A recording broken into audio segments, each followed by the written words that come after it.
Yeah. Good marvelous mornings, my people.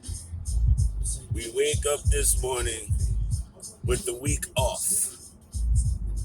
Not the season off, the week off to get ready for the playoffs. We did it, man. We did it, y'all. We did it. And before I get into the game recap from yesterday afternoon, I I gotta, dude, ladies and gentlemen, I'm giving y'all a standing ovation, Knicks Twitter.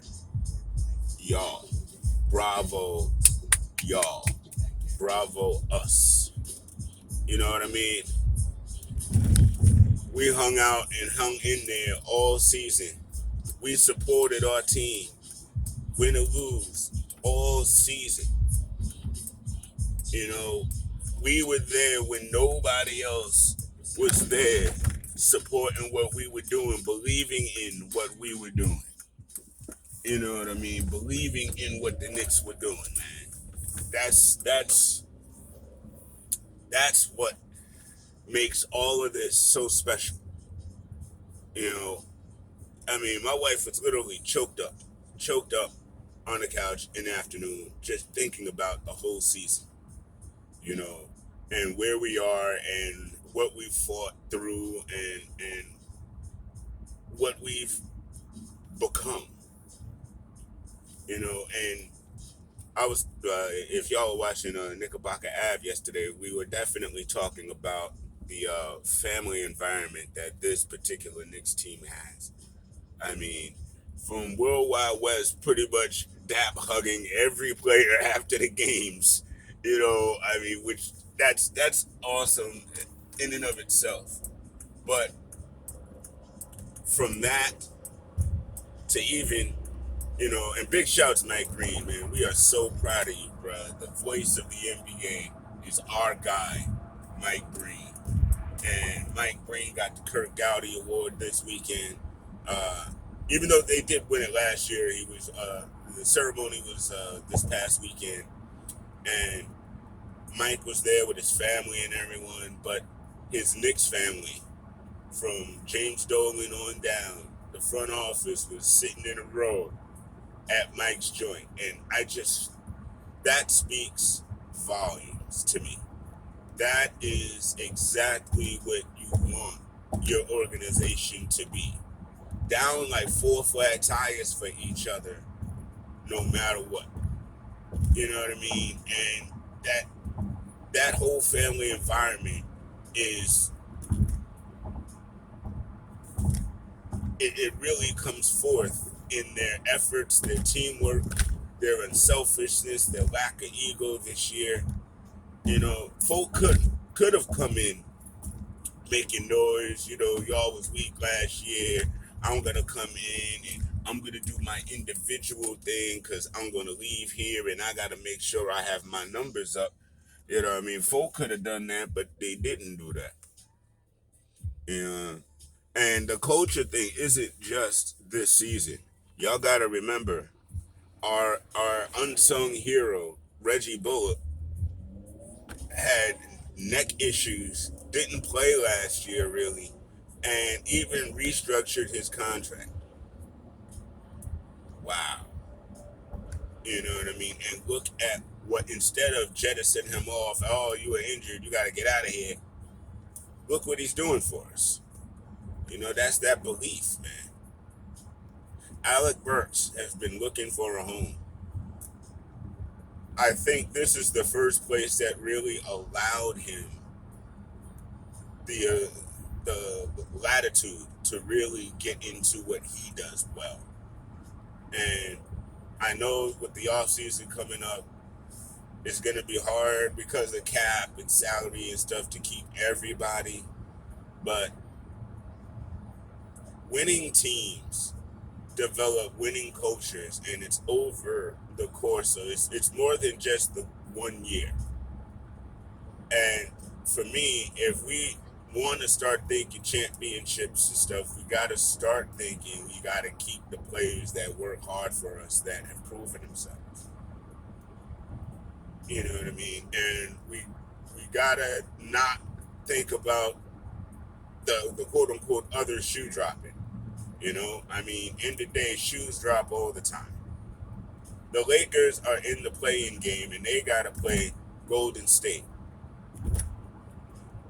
Now, I'm laughing because Golden State has pretty much been in the play-in contention for most of the season. They haven't really had a great season, and if it wasn't for the play-in, maybe they don't get there at all.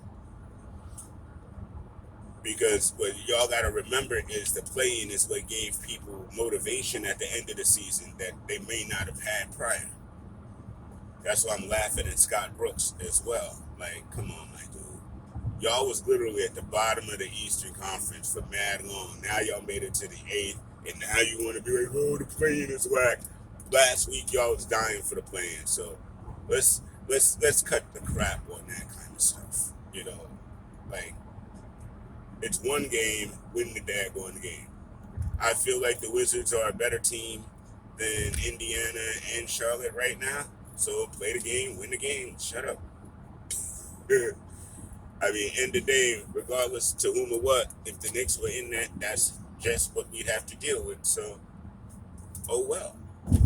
But back to my point, this team could have easily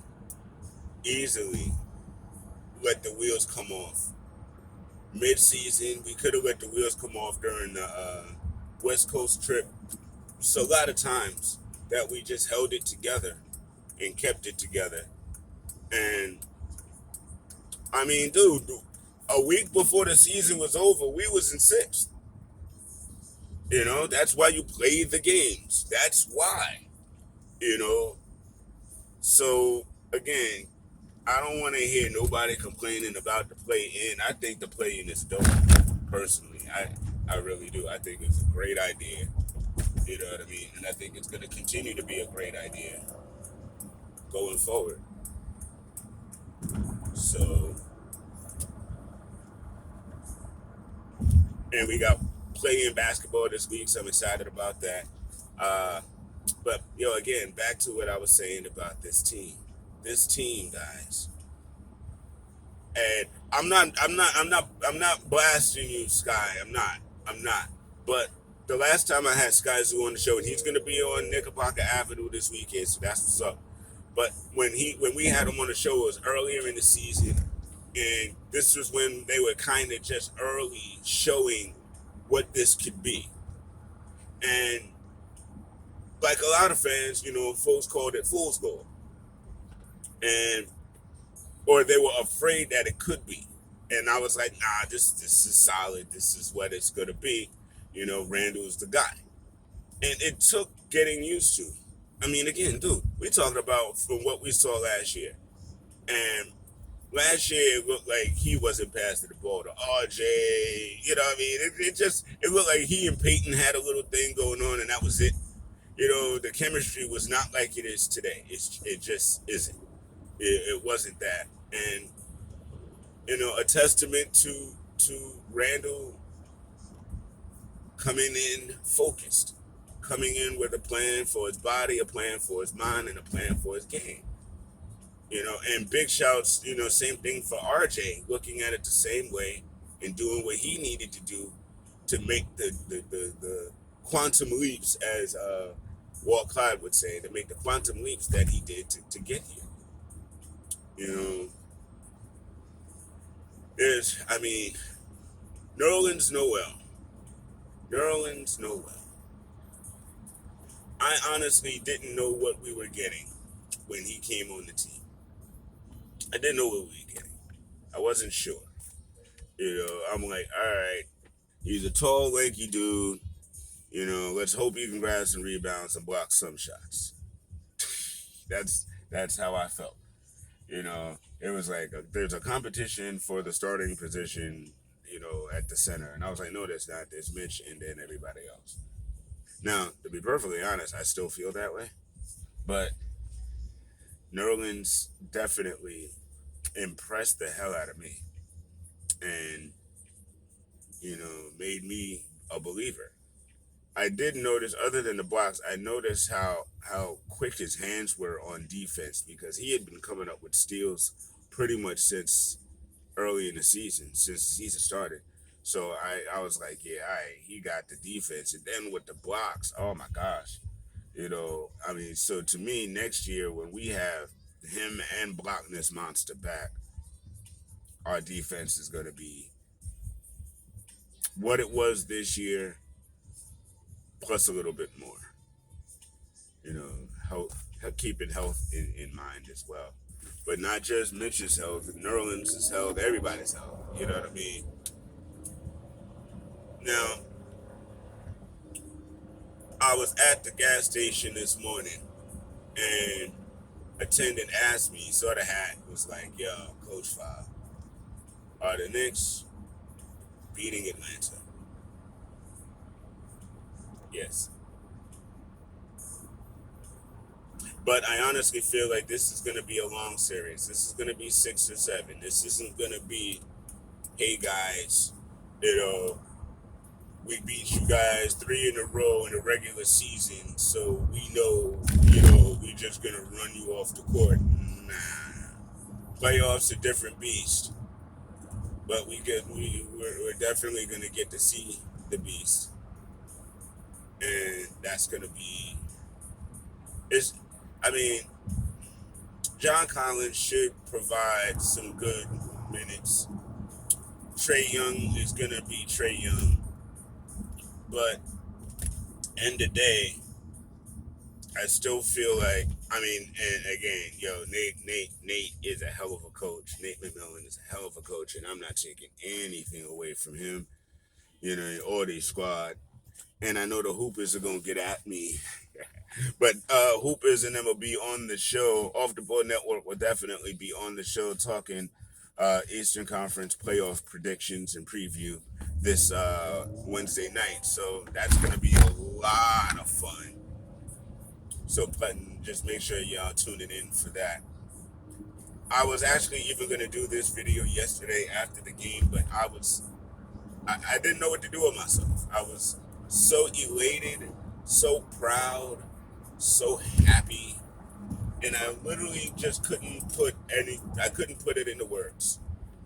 Even with them trying to lose the game a little bit late in the game, and letting Boston Celtics team that had no business being on the court with us hang around, you know, you gotta weather those things a little bit. We got a week to practice and get sharp, and honestly, that week is gonna bode well for us physically and mentally. It's gonna give us time to relax, time to prepare properly, and be able to put ourselves in a position to put our best foot forward. So, like I said, man, we got a lot going on. We got a lot to celebrate. We got a lot to be proud of. But like Randall said, it's not over yet. And this is where the dreams happen. The playoffs is where the dreams happen. This is where we can start fantasizing about contenders and stuff depending on how we do and what we look like. And guys, thank you for, you know, hanging out with me during this journey. I mean, I've been doing this for a couple of years now, for about a good 3 years now. And between last year and this year, you know, things have kind of really progressed as far as the shows and stuff. And that's because of you guys. And I really, really, I love y'all. I appreciate y'all digging the content that I throw down, and understanding my premises, and it's all brought us here. And I feel like the podcasters have been the ones that, held the candle and talked about the team in the correct light, as opposed to what the national media was doing. And our loyalty, man, who we are as basketball fans and Knicks fans, there's nobody else out here like us. There's not. You know, and I see a lot of these other Twitter fan bases. I respect them all, but there's none of them are as passionate and as loyal and go as hard, man. So, yo, we here. You know what I mean? We are here, and we gonna be here. And let's go Knicks. I'll talk to y'all this weekend. So make sure you check out the shows and stuff. All right, later.